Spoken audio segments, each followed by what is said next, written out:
ఒక పచ్చని పొలంలో ఒక చిన్న చీమ ఉండేది. రోజు ఉదయాన్నే లేచి తనకంటే పెద్ద గింజలను లాగుతూ తన గూడు వైపు తీసుకెళ్లేది. పక్కనే ఉన్న మిడత చీమను చూసి నవ్వేది. అరే చీమ, ఎంత ఎండలో కష్టపడుతున్నావు.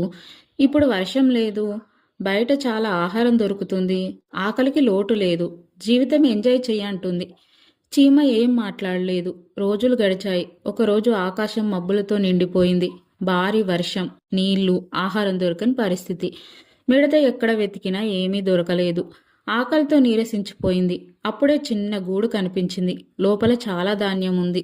మిడత ఏడుస్తుంది. చీమ తలుపు తీసింది మిడత కోసం. ఆహారం కూడా ఇచ్చింది. అప్పుడు ఒక మాట చెప్పింది. కాలం ఉన్నప్పుడు కష్టపడితే కాలం మారినప్పుడు భయపడాల్సిన అవసరం ఉండదు అని చెప్తుంది. మిడత తలదించుకుంది. మనం కూడా ఇంతే. వయసులో ఉన్నప్పుడు, శరీరం దృఢంగా ఉన్నప్పుడు ఎంజాయ్ చేస్తూ ఉంటాం. వయసు అయిపోయాక శరీరం సహకరించక ఏ పని చేయలేక బాధపడతాం.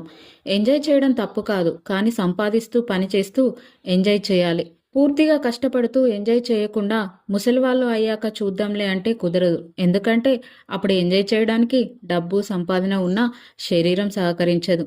అందుకే వయసులో ఉన్నప్పుడే సంపాదించాలి, వయసులో ఉన్నప్పుడే ఎంజాయ్ చేయాలి. Please like, share, subscribe.